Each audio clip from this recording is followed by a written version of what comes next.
We're back. Welcome. Again. We're back to another chat on instinctive meditation. I almost said medication. Well, um, meditation is a medication. If we want to have a look at, if you really think about it, it's medication for your soul. mm, And if you can't, and even, let's be serious about this.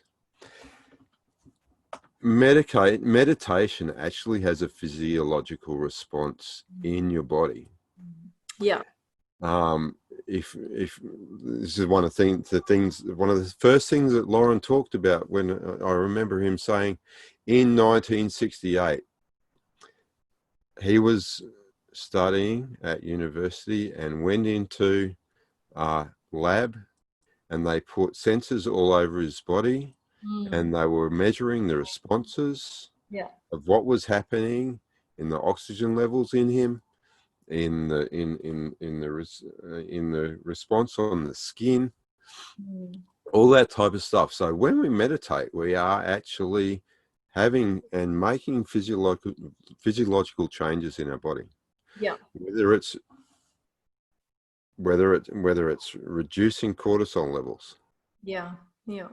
changing changing the oxygen levels in our blood, so that we come down into get into a parasympathetic type state. Medication, they're not very far apart. Yeah. And look, I would rather have the medication that comes out of meditation than take a Panadol any day, right? Yeah. If I've got something going on in my body, I would rather take a few breaths and just see if I can breathe through it than reach for this pharmacy. Mm. Yeah, if you have that privilege, I guess. And it's true. There's so much research since before the late 60s that has shown the physiological impacts of meditation, of breathing techniques, of relaxation techniques, and now in 2020 we have access to affordable biotech devices that you can wear. Yeah. And watches that will show you changes in blood oxygen content, that will measure heart rate variability, that will measure heart rate, and it's quite affordable for people to do at-home testing for cortisol levels. Mm-hmm. Those devices aside, you can feel the difference when you've had a good meditation. And we did touch on this, I think, in maybe the first episode, that one of our rules was, if you don't want to meditate, don't. And That's right. I think you're probably similar to me, Michael, but very rarely are you like, oh, I've got to go meditate for 15 minutes. I'll be back. I'll see you soon, and close the door. No, it feels so good. And I love it so much. And the purpose of these talks is so that we can hopefully expose and introduce to the wider community a different style, a different approach of meditation that they might not yet have been exposed to. Yeah. Different from the, I don't want to use the word traditional, but the typical style of meditation that is typically taught in yoga meditation teacher trainings, and Mm-hmm. on a lot of the apps, and might be prescribed from your GP or your psychologist. We just want to present to you, hey, there's another way. Yeah, absolutely. And look, last time we talked about the senses, And the breath. and the breath and sensing with the breath as well. We actually had something on the list there that we didn't quite get to when we were talking about senses.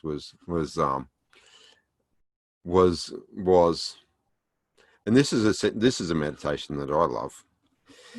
Is just sitting or lying and feeling sensations as they flit across my consciousness. Mm.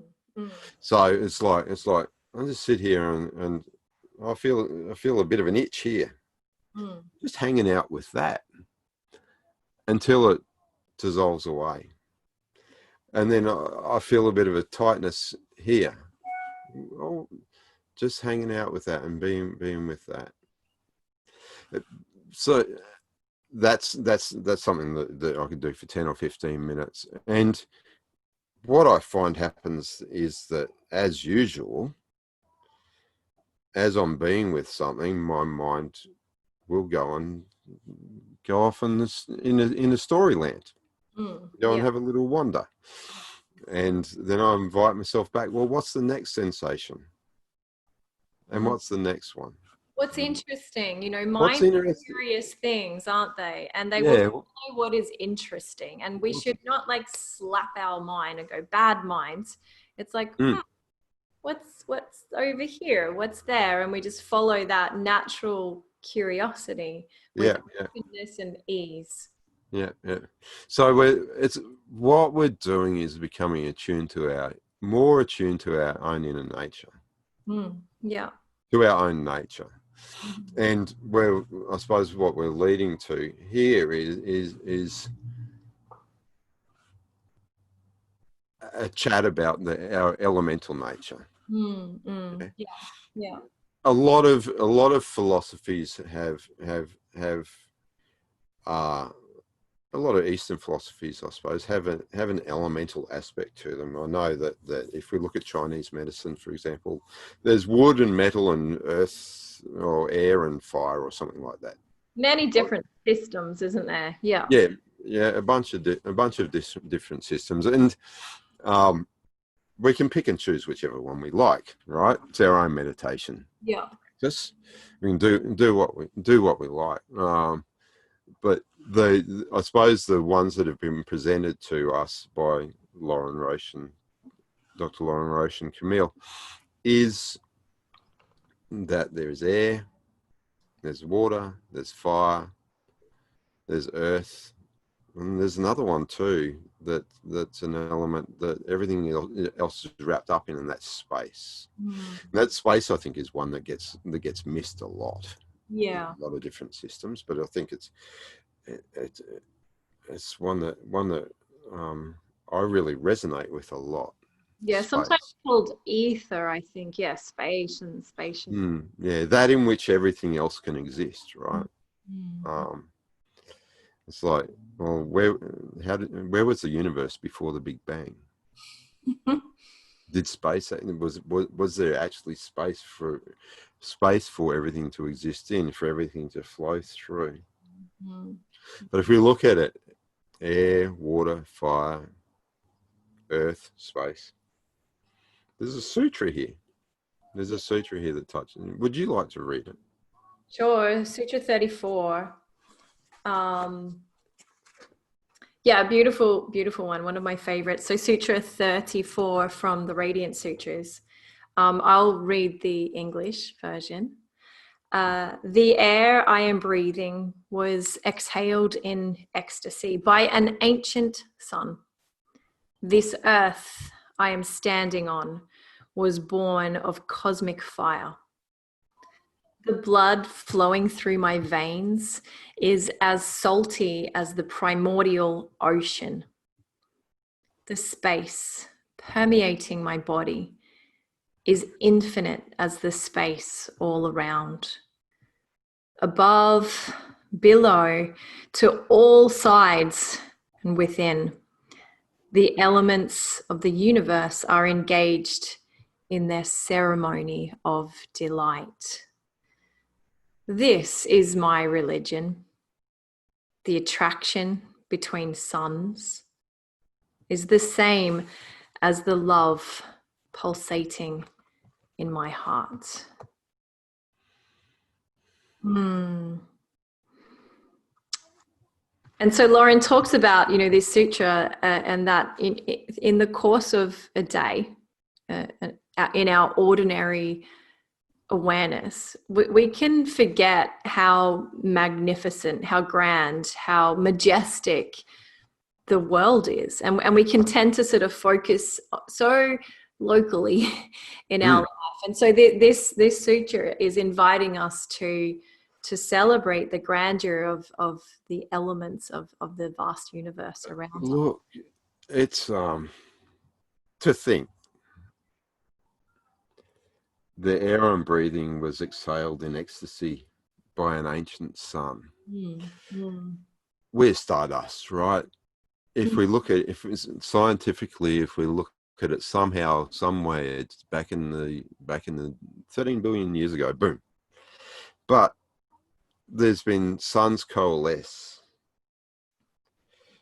hydrogen comes together and creates helium and some heavier elements, and then that goes boom, and then it comes together again and creates another sun with some heavier elements in it that go boom. And after a cycle of 3 or 4 or 5 different suns being created and exploding and creating, exploded, then there are the elements that we know of, the 120 or so different elements in our periodic table. Yeah. That we're made up of. So we can only be here now after these billions of years of things come together and exploding, come together and exploding. The fact that we exist is just miraculous. The fact that we can consciously think about it is just out of this world. And let's look at some of the elements, right, that we're talking about. The earth that we're standing on. There's a love relationship between the earth and us that is gravity. Yeah. We're drawn to each other. But then I'm in the middle of Australia, right? Yeah. And have been walking through the McDonnell Ranges and reading stuff.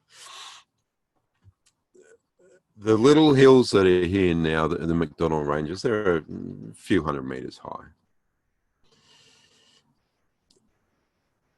800 million years ago, they were at the bottom of a shallow ocean. 600 and 500 million years ago, the continents were moving and they created these hills that they were saying were higher than the Himalayas are now. Yeah. Over the last few 100 million years, they've been being beaten down by water and air. And wind. The elements of water and air have beaten them down, and they've become this beautiful, astonishingly barren, mainly hills and mountains that of rock and earth that you can walk up to and touch. And they say this rock was created at the bottom of the ocean 800 million years ago. It's just like astonishing. Yes. Astonishing. And we're made of the same stuff. Yeah.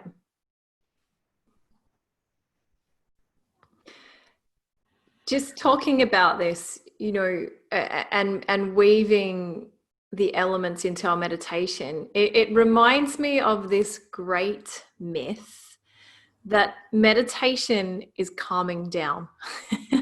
When you contemplate the elements, or as we talked about in the last episode, we talked about just the mind-blowing intelligence of the planet and my body that allows me to breathe. It's exhilarating, it's euphoric, it's I can get overwhelmed with awe and wonder at the mystery and the majesty and the beauty of life. And I can experience that when I'm relating to the elements in meditation. It doesn't feel calm, it feels like, oh my God, it's bursting out of my skin with excitement. As Lorin would say, God, what the fuck? How? Yeah. How?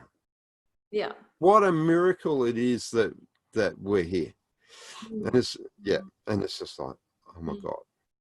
And I think also I mentioned in the last episode that I've recently I had a short holiday with my husband and the children, and constantly, my husband was probably sick of me, but I was like, oh my God, look how beautiful it is. Look at, like, looking at the ocean, looking at the rainforest, looking at these huge boulders of basalt and graphite, which were in a creek that had come down from a mountain through the waterfalls, and learning about how rain is formed. Rain is formed often from moisture on leaves, not from clouds, like high up in the mountains, that forms these huge rivers, and mind blowing.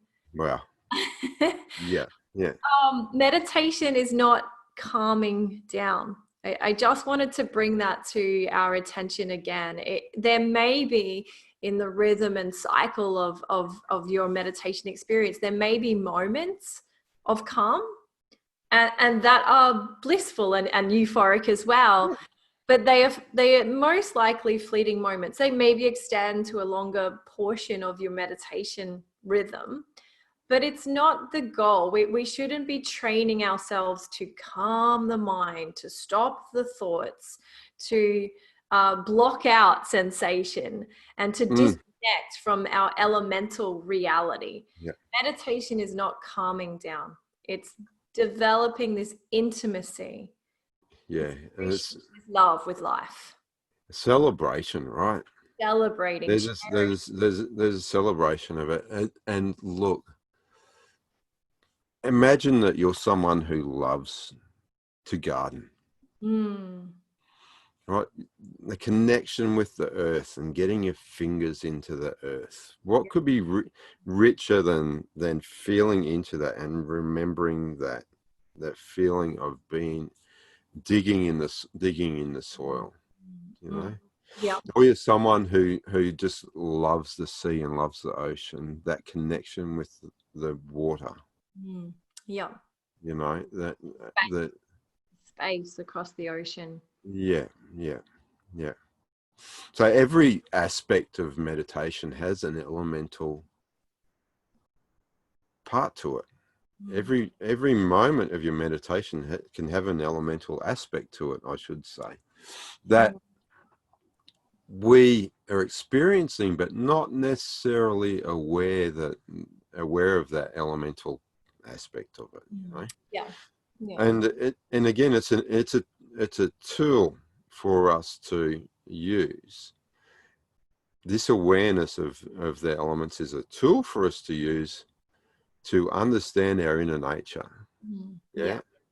And you just mentioned that earlier, that, you know, in reflection of our past episodes, we've talked about breath, and we've talked about using the senses as a tool to develop a deeper awareness with ourselves. And I think ultimately in a practice like this, a self-awareness practice, we are skillfully developing and sort of fine-tuning this delicate sensitivity to our needs. And we can talk about bhavana meditation again in the context of the elements. But when we're developing that fine-tuned, delicate sensitivities to our needs, we can ask ourselves these questions. What is it that I'm craving, or what element is it that I'm drawn to right now? Yeah. And we will all have a different relationship with the elements at different times. And people will tend to be drawn to the elements that they need to balance themselves. So we talk about meditation. Yeah.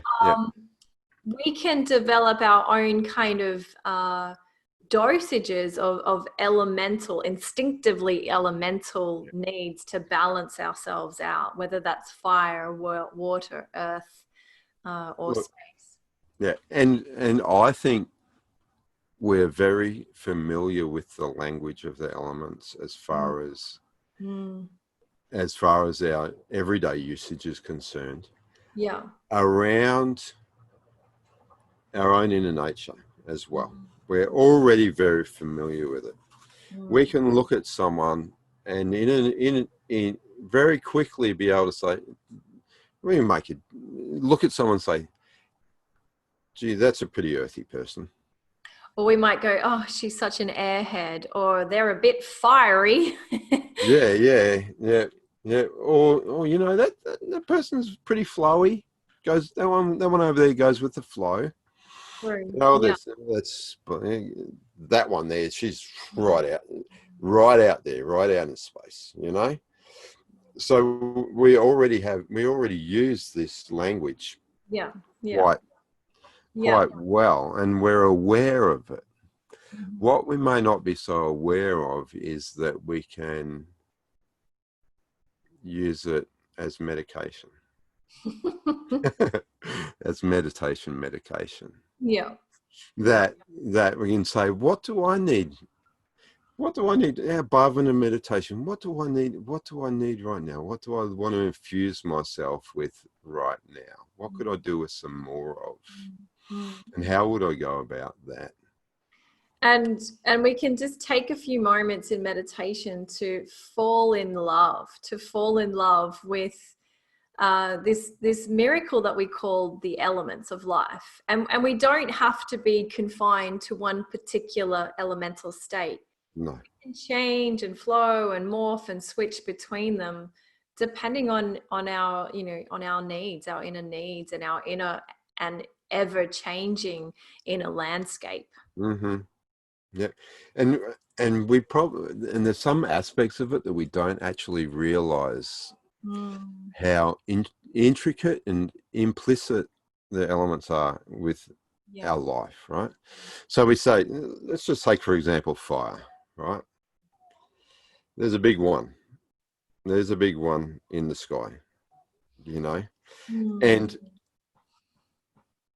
I think in all civilizations, there's been a worship of the sun god, you know, at some stage along the way. We've been saluting the sun, and you know, we're yoga practitioners, so we Surya Namaskar, we salute the sun, right, as we wake up, face the east, and say, "Thank God for you. Oh, thank you, Surya.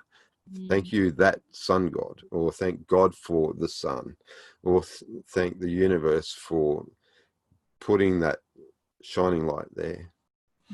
And that burning is our life.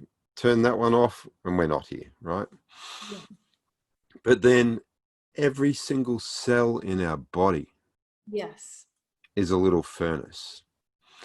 It's fine-tuned, metabolized fire of life in every little cell of our body, you know. To think of that, you know, we're burning at 36.5 degrees or so, right? It's no freak of nature, but it's a freak of nature. And you're like, it's perfectly fine-tuned that we've got the oxygen that we breathe in that's come from the earth, that's given us a gift, burns with the food that we've ingested at a really, really finely controlled rate. And that we can use that for movement, that we can use that to speak, that we can use that. Like, this is probably the hottest part of our body, right? What's going on in here? I think if my recollection is looking at pictures, thermal pictures of bodies, this is hot compared to the rest of it, right? Because there's so much going on in here. Try to turn that off while you're meditating. Turn that fire off, see what happens for you, right? So we've got this, we are fire. Yeah. Controlled, finely controlled, but we are fire. And this fire that we have in our belly to do stuff. Yeah. Take action and live in the world. Yeah. Yeah. It's an amazing thing. And we can look at all of the elements in those ways. What is the element outside, and how does the element relate to what's happening in our body, both physically as well as spiritually and emotionally, you know? There is an instinctive, understanding of the elements. I think we are instinctively drawn to them. And if we pay attention to that in meditation, it will certainly enhance not only your meditation, but your life, but teach you something about yourself, to listen to and we'll certainly go deeper into the instincts and instinctual wisdom, but they definitely will play a part when we're meditating on the elements. We have an intelligence and an innate intelligence that will naturally align us with the element, the particular element, or maybe set of elements that we're craving in order to balance us up.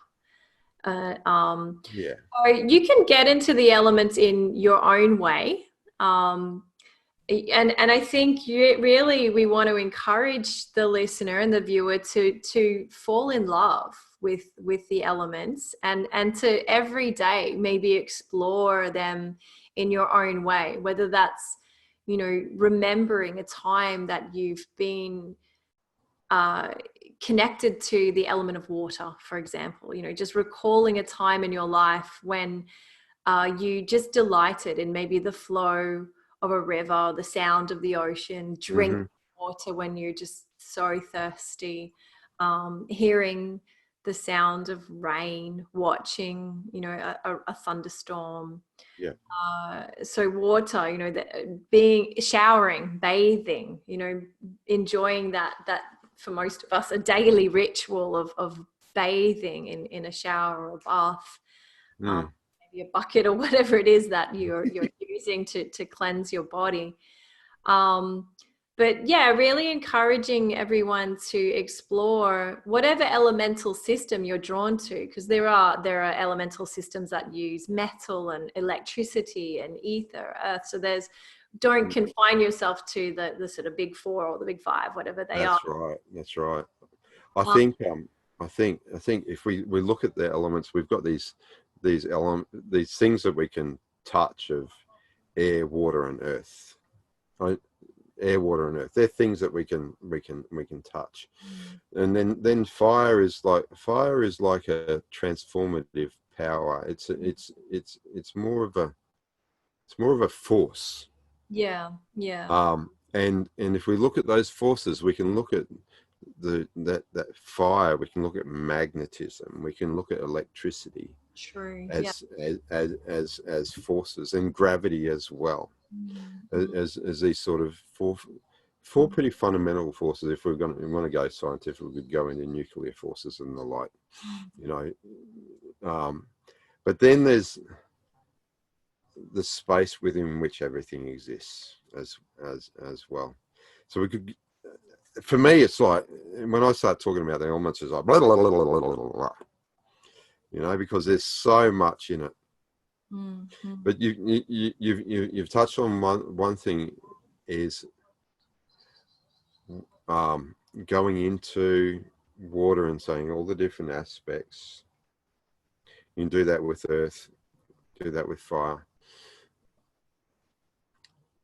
One thing that I was, I suppose, trying to get to was, as above in a meditation,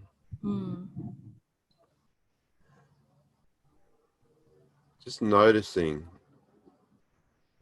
the elements that you're most attuned to. Yeah. And maybe love and be tender with as many as you like. We don't have to confine. And also, I think recognizing the elements in other beings as well. That's a skill, and in itself could be a meditation. So appreciating the elements that are within you and calling upon the ones that you crave or that you desire or that you're just naturally instinctively drawn to, but also appreciating and respecting and recognizing the elements in other beings as well. Really great practice to work on. Yeah. And to recognize them in someone else will require you to investigate them in yourself first. To have that embodied understanding, that experiential relationship with the elements definitely will give you more skills to recognize them in others. Yeah. Well, the other sutra that we were going to talk about was it 58? I think it's 70. It's 78, I'm sorry, yeah. 78. Yeah. And that is talking about the elemental motion of emotion. Yeah. And that's something that I think maybe we can come back to that when we talk about when we've been through instincts and emotions, and then see them linked together. Yeah. And see them come together weeks down, probably weeks away from now.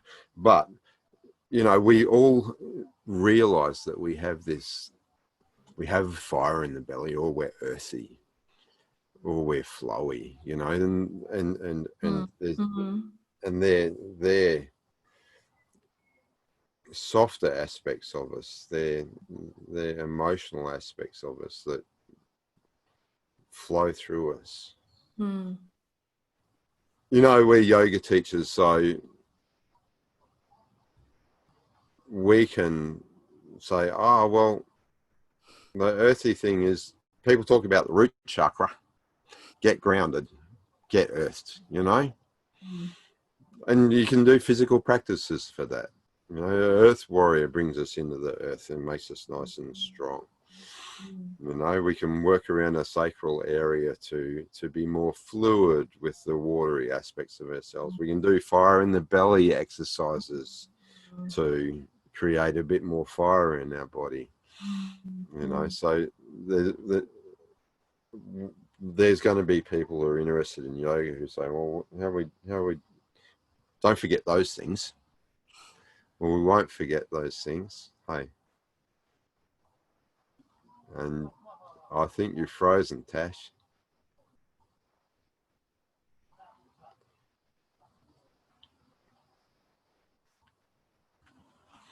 Hello.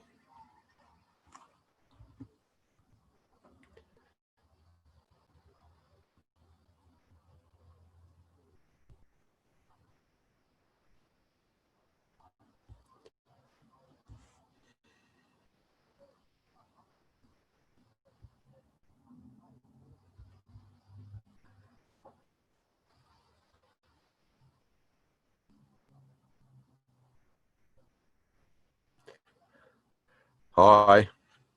Hi, I don't know what happened. I think I've just moved into the office. I think my battery must have just died.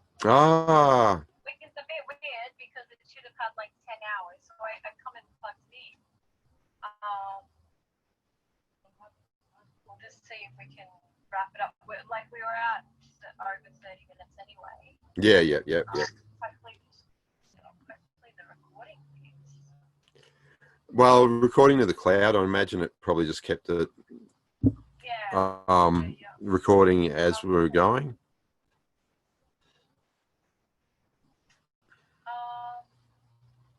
Just want to see the battery.